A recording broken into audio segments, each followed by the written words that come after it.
stage of this show is that voting machine, right there. When you touch the screen for one candidate, the calibration could be off. An overvote. That's when, according to the machine, a voter has voted for two candidates in the same race. The vote may then be invalidated, thrown out. That can happen when the machines are carted about in trucks and they sometimes get bumped around. The technology that is used for voting is generally inferior to the computing technology that most people have in their homes. You can legislate yourself all the laws you want about the right to vote. Voter ID, which is going to allow Governor Romney to win the state of Pennsylvania.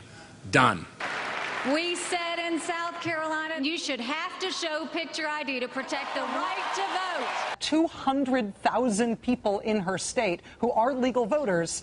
It's documentation they do not have. There are 21 million Americans that don't have state-issued photo identification. 25% of African Americans do not have ID. There's some excuse for being disenfranchised by tyranny or fear.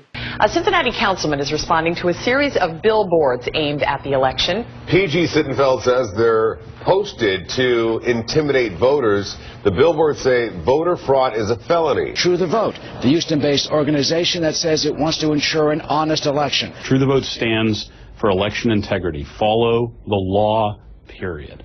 Obviously, the Obama people want everyone to get registered. He wants to register the Food Stamp Army to vote for him. The county recorder's office here in Maricopa County made a big mistake on some Spanish language voting material. 8 de November. Right this way to the polls, Hispanic Americans, 2 days after the election. Seriously? But whether you actually have an active electorate or not comes down to a very few men and what kind of arrangements they make.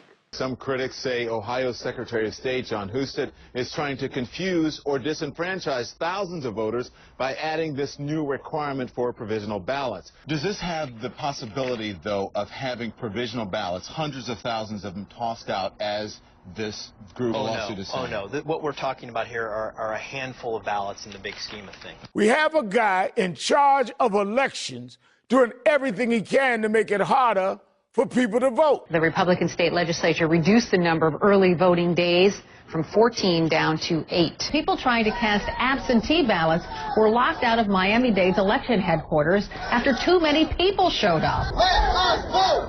Let us vote! The nonpartisan group, the League of Women Voters, asked Republican Governor Rick Scott to add a day of voting. Governor Scott said early voting will end on Saturday night. But I want everybody to get out to vote.